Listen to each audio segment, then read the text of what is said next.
Bachelorette contestants are now speaking out. Could they sue ABC or Taylor herself? Bachelorette contestants are finally starting to speak out, and what they're revealing is making this situation spiral even further out of control.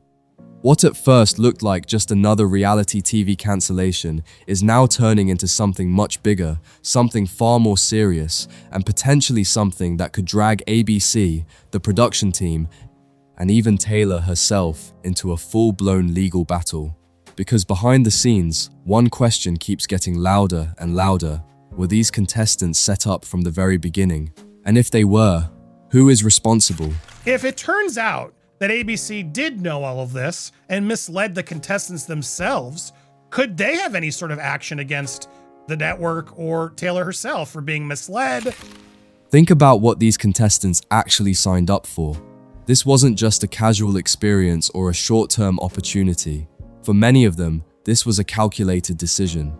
They paused their real lives. Some left jobs. Others walked away from business opportunities. They stepped into a controlled environment where they were cut off from the outside world, relying entirely on what the production told them. And all of that was based on a promise that they were entering a legitimate process, centered around a real person, with a real chance at building something meaningful. But now, that entire foundation is being questioned. Because as more details come out, contestants are starting to say they feel blindsided. Not just disappointed blindsided, misled, even manipulated. And that distinction matters. Disappointment is one thing, but feeling like you were placed into a situation under false pretenses, that's something completely different. That's where things start to cross into dangerous territory for a network like ABC. Many of these contestants are now asking the same thing. What exactly did ABC know, and when did they know it? How likely is it that these contestants didn't know about what happened in 2023? Because if the network had prior knowledge about Taylor's past particularly serious allegations or incidents that could impact the safety or integrity of the show, then moving forward with production anyway raises serious concerns. It suggests that this wasn't just a mistake. It suggests that this was a risk that someone consciously decided to take. And this is where the legal conversation begins to shift. Because in any civil case, everything comes down to two core elements. First, did someone violate your rights? And second, what measurable harm did you suffer because of that violation? On paper, that sounds straightforward, but in reality, it's a complex puzzle, especially in a situation like this. From the contestants' perspective, the harm feels obvious. They lost time, they lost opportunities, they lost potential exposure that could have significantly impacted their careers. But in a courtroom, those arguments can quickly be dismissed as speculative. Love isn't guaranteed, fame isn't guaranteed, social media growth isn't guaranteed, and because of that, proving damages becomes incredibly difficult. But that doesn't mean there isn't a case. Because the real strength of a potential lawsuit wouldn't come from what they hoped to gain. It would come from how they were placed into the situation in the first place. We are beneficiaries of this deal that you screwed up, ABC Disney production company. And from that perspective, I do believe, at least through door number one, the liability phase, that they have a good argument. If contestants can argue that they were not given critical information, that they were intentionally or negligently kept in the dark about who Taylor really was, then the entire situation starts to look very different. Now it's not about missed opportunities. Now it's about being put into a fundamentally flawed setup. And legally, that's where things get interesting. There's an argument that ABC may have created or facilitated a business environment that was doomed from the start, that they brought in participants, encouraged them to invest their time and energy, and did so while knowing or at least having access to information suggesting that the entire project could collapse at any moment. And if that can be proven, then suddenly the conversation shifts from disappointment to liability. Because now you're no longer asking, did this work out? You're asking, should this have ever happened at all? And if the answer to that question is no, then the consequences could be serious. What makes this even more complicated is how reality TV actually works behind the scenes. Contestants don't always know who they're meeting right away. In many cases, identities are kept secret until the last possible moment. That means participants are making decisions without full information, placing a huge amount of trust in the production. And if that trust is broken, it opens the door to claims that they were misled in a meaningful way. At the same time, there's another side to this argument. Critics will say that some of this information about Taylor may have already been public, that contestants could have done their own research, that they chose to participate, knowing the risks that come with reality television. And that's where this becomes a gray area, because both sides have arguments that could hold weight depending on the details.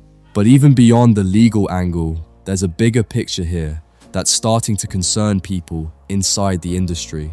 Because this isn't just about one show failing. This is about how decisions are made at the highest levels of production. Because really the production company screwed up from the beginning. I would be mad, right? I would want to know what my options are. And if you are one of these people, you should absolutely call somebody to get your rights, not leave it alone, especially if you're relying on that type of exposure, which is fair. I think it's... If it turns out that executives were aware of potential red flags and chose to move forward anyway, then this isn't just a bad call, it's a systemic issue. And that's where the pressure starts to build internally. Because when something like this explodes publicly, it doesn't just stay contained. Questions start being asked within the company. Who approved this casting? Who signed off on production? Who reviewed the background information? And more importantly, who ignored it? Because in situations like this, accountability doesn't just disappear, it lands somewhere. There's already speculation that this could lead to serious consequences behind the scenes, people losing positions, internal investigations, major shifts in how these shows are cast and produced moving forward. Because when a situation crosses from entertainment into potential legal exposure, everything changes. And then there's the other piece of this story, the one that pushed everything over the edge. The video. The footage that suddenly turned speculation into something much more real, something visible, something undeniable. And once that video surfaced, the situation escalated instantly. Because now it wasn't just allegations or rumors, it was something people could see for themselves. And naturally, that led to another major question. How did that video even get out? The answer is both simple and unsettling. Media outlets like TMZ operate within legal boundaries that allow them to purchase content as long as it wasn't obtained illegally. That means if someone had access to that footage, whether it was shared privately, passed through a group chat, or obtained through personal connections, it could legally be sold.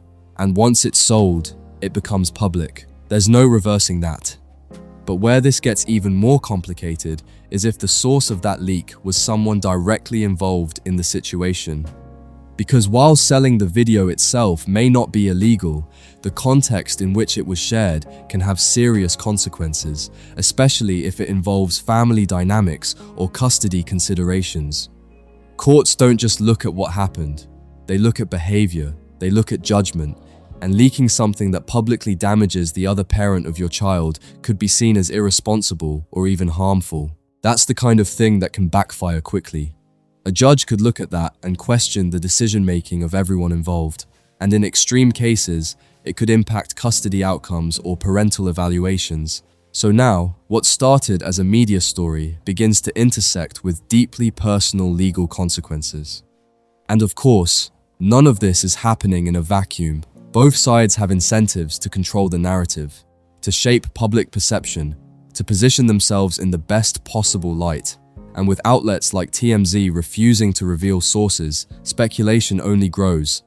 Accusations start flying, and the truth becomes harder and harder to pin down, which brings us to where things stand right now. Unresolved, unstable, and far from over. Because this situation isn't slowing down. If anything, it's gaining momentum, more contestants speaking out, more details emerging, more pressure building on ABC and everyone involved. And the deeper this goes, the more complicated it becomes. At this point, this is no longer just a reality TV story. It's a legal question. It's an industry problem. And for some people involved, it could become a life-changing situation. And the biggest question still hasn't been answered. Who knew the truth and chose to move forward anyway? Because if that answer comes out, this entire situation could escalate even further than anyone expected.